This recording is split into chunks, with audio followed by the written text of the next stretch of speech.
다시 촛불이다. 10월 22일 촛불 집회에 참가해 만난 사람들은 모두가 같은 곳을 바라보고 같은 노래를 부르며 같은 목적지를 향해 춤추고 행진했다. 자신감 가득한 얼굴, 당당한 목소리들이었다.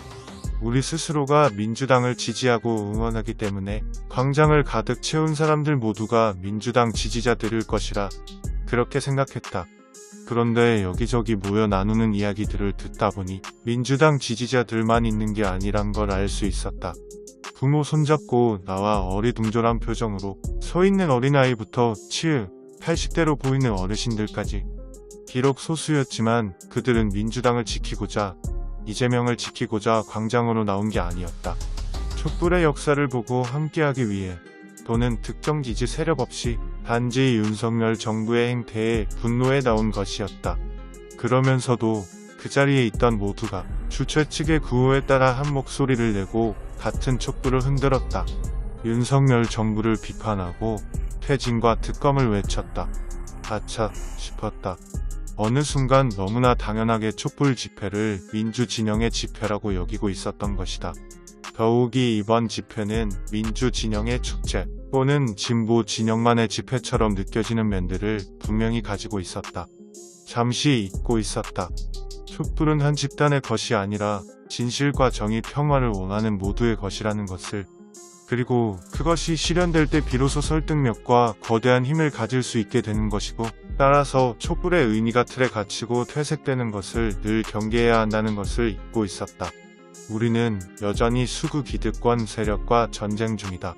저들의 선두는 늘 변한다. 이번에 그 선두에 선 것이 윤석열 정부인 것이다. 늘 그랬듯 경찰과 언론은 우리 편이 아니었다. 거리에 선 경찰들은 반갑지 않은 시선을 보냈고, 기자들을 위해 마련된 천막 안에는 소수의 기자들이 있을 뿐이었다. 경찰은 보수 집회 3만 명, 촛불 집회 1만 6천 명으로 추산했지만 직접 집회에 참가해 양쪽 집회를 모두 본 입장에서 그것은 대단히 악의적인 집계였다. 각종 유튜브의 영상과 사진들을 보면 한눈에 알 수 있는 부분이다. 언론 역시 보수 대 진보 프레임으로 두 세력의 규모와 정당성을 왜곡하고 있다. 대통령실은 촛불 집회를 헌정 질서를 흔드는 바람직하지 않은 일로 규정하며 전혀 반성의 기미를 보이지 않고 있다. 뿐만 아니라 집회 전날 검찰은 사상 초유의 야당 당사 압수수색을 시도했고, 구속 수감된 자의 단지 주장만으로 야당 당대표 측근들을 구속하고 있다. 그 칼 끝이 어디를 향할지는 불보듯 뻔하다. 그 칼을 막아내지 못한다면 검찰공화국의 횡포는 상상을 초월할 것이 자명하다. 물리적 폭력으로 무장한 군사정권과 달리 검찰은 합법을 가장한 폭력으로 법 뒤에 숨어 민주진영을 와해시키려 하고 있다. 검찰과 수구 언론은 현 정국을 검찰 대 이재명, 검찰 대 민주당, 진보 대 보수 따위의 프레임에 가둬두고 점점 전선을 좁혀 들어오고 있다. 그 프레임을 깨기 위해선 평범한 일반 시민들의 자발적인 참여가 점점 많아져야 한다. 촛불 집회는 민주당 집회, 진보 집회처럼 한쪽 정치색을 띤 집회가 아닌 평범한 일반 시민의 자발적인 집회가 되어야 한다. 그러려면 민주 진영만의 축제가 되지 않게 주최 측이 계속해서 고민하고 한없이 조심해야 한다. 촛불 집회는 단거리 달리기가 아니다. 장거리 달리다. 오늘 많은 사람이 모였다고 만족하고 그 흥분으로 끝내서는 안 된다. 때로는 지치고 힘들겠지만 끝까지 완주하겠다는 의지로 임해야 한다.